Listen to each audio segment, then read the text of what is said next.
Hi friends, आज आपण बनवणार आहे मँगो मेथी मुरांबा। तर त्यासाठी आपल्याला अशी हिरवी आंबे लागणार आहे, कच्चे आंबे।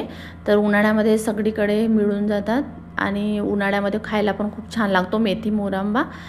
तर एकदा नक्की करून बघा। तर त्यासाठी आंबे असे आपण स्वच्छ धुवून छिलून घेतलेले आहे आणि अशा फोडी करून घेतलेल्या आहे त्या, आणि नंतर धने, जिरं आणि लाल मिरची असं भाजून घेतलेलं आहे कोरडेच, आणि त्याचं मिक्सरमध्ये अशी मसाला बनवून घेणार आहे आपण।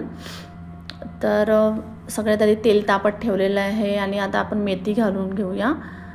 तर मेथी थोडी लालसर झाली की त्यामध्ये मग आपण असं लाल होऊ द्यायचे थोडा वेळ छान, कारण की आपण मेथी मुरांबा करत आहोत, त्यामुळे आपण मेथी थोडी लालसर होऊ द्यायची, कच्ची नाही ठेवायची।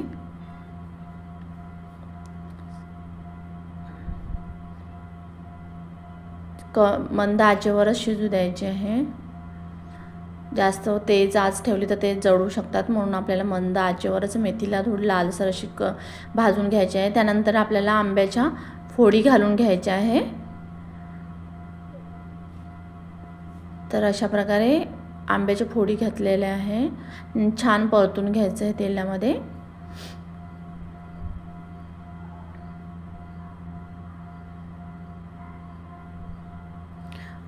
उन्हाळा म्हटलं की सगळीकडे आंबेच आंबे दिसू लागतात।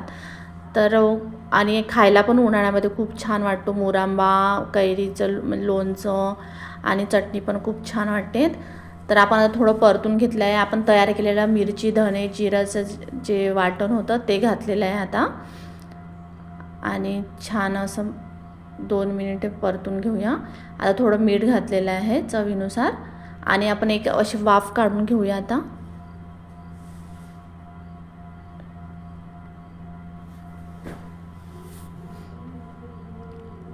आता 2-3 मिनिटांनी असं बघू आपण, छान उकळी आलेली आहे, पाणी सुटलेलं आहे असं छान। आंब्याला थोडं पाणी पण घालायचं आहे, नाहीतर ते मग लागण्याची शक्यता असते आंब्याच्या फोडी। तर थोडंसं मी पाणी घातलेलं आहे, जास्त नाही, जेणेकरून आंब्याच्या फोडी ह्या चांगल्या शिजल्या जातील, म्हणून थोडंसं पाणी घालायचं आहे।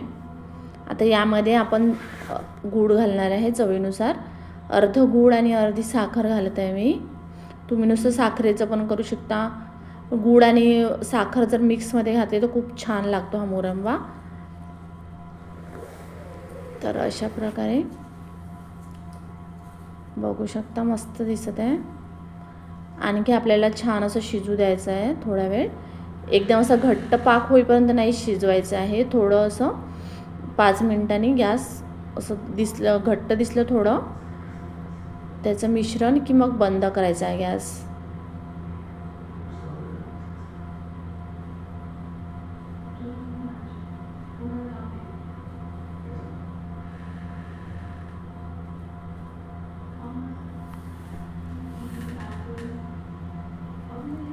अशा प्रकारे आपला मुरांबा 10 मिनिटात बनून तयार होतो। तर एकदा नक्की ट्राय करा, आणि रेसिपी आवडल्यास लाईक, सबस्क्राईब आणि शेअर करायला विसरू नका।